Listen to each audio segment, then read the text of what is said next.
भगवान शंकराचे आपल्या जीवनातील दुःखावर संकटावर महत्त्वाचे 9 उपाय. नंबर 1. आपल्या जीवनातील दुःख तकलीफ कष्ट संपत नसेल तर शिवमंदिरात गेल्यानंतर जल समर्पित करण्याआधी मंदिरात जात्या वेळेस 2 क्षणासाठी नंदीच्या उजव्या बाजूने आपले जे दुःख असेल तकलीफ असेल खूप टेन्शनमध्ये असाल नंदीश्वर जवळ थोडा वेळ बसून त्यांचे स्मरण करून श्री शिवाय नमस्तुभ्यं बोलावे आणि मग उठावे. नंतर शिवलिंगावर जल समर्पित करून परत वापस येऊन नंदीश्वर पाशी येऊन श्री शिवाय नमस्तुभ्यं बोलून आपल्या दुःखाचे स्मरण करून मग घरी यावे. 15 दिवस करून बघावे. भोले बाबा आपली इच्छा पूर्ण करतील. नंबर 2. ज्या व्यक्तीचे किडनी लिव्हर काम करत नसेल, डॉक्टरने सांगितले असेल की त्या व्यक्तीचे डायलिसिस चालू झाले आहेत, बेलाच्या झाडाखाली एका पात्रात गंगाजल घेऊन 7 बेलपत्र त्या गंगाजलवर ठेवायचे आहेत. बेलपत्राचे फक्त समोरचे 1 पान गंगाजलमध्ये बुडालेले पाहिजे, बाकी 2 पान वरती पाहिजे.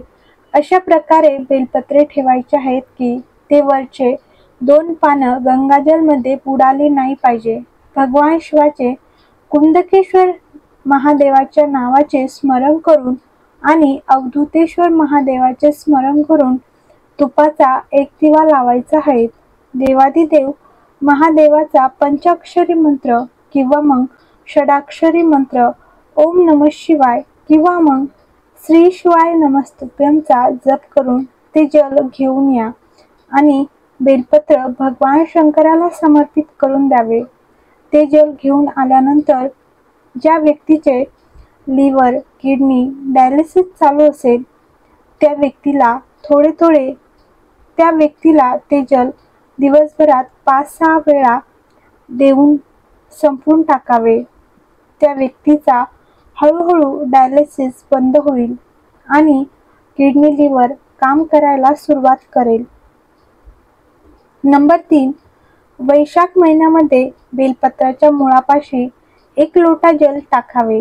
रोज टाकू शकत नसेल तर सोमवारी किंवा प्रदोषला किंवा मग शिवरात्रीला यातील कोणत्याही दिवशी भगवान शिवाला बेलपत्राच्या झाडाखाली मुळांपाशी 1 लोटा जल समर्पित करावे.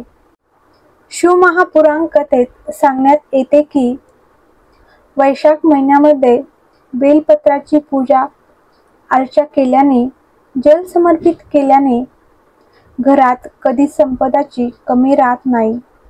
नंबर 4.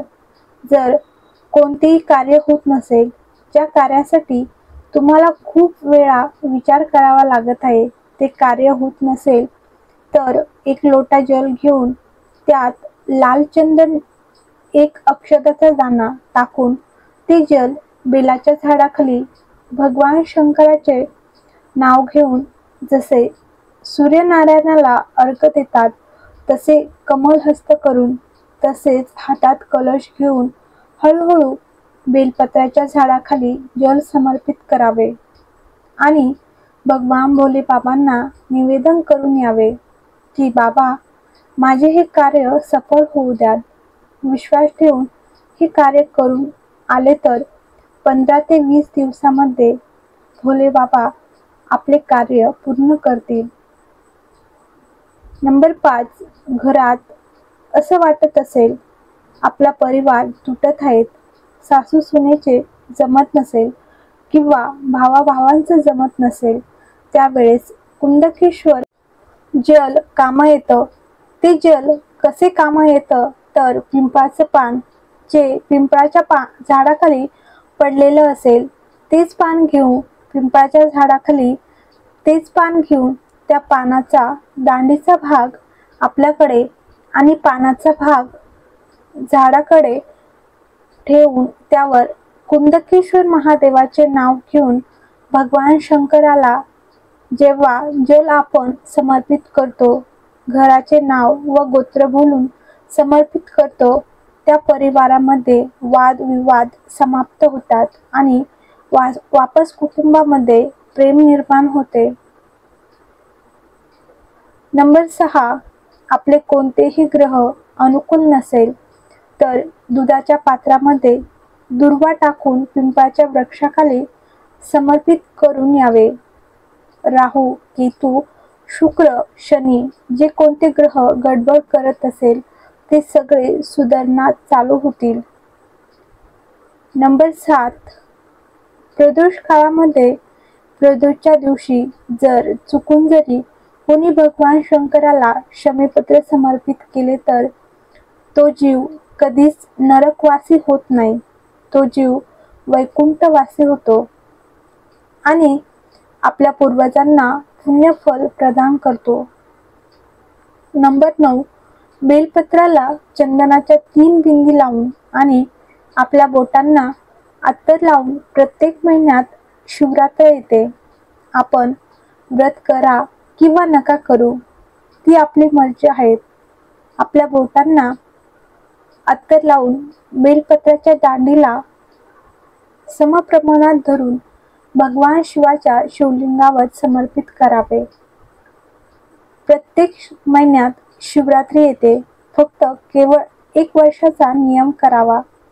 उपवास, पुण्य, दान, धर्म नाही केले तरी जी तुमची मनोकामना आहे ती बोलून केवळ हाताला अत्तर लावून बेलपत्राला 3 चंदनाची बिंदी लावून भगवान शंकराला समर्पित करावे.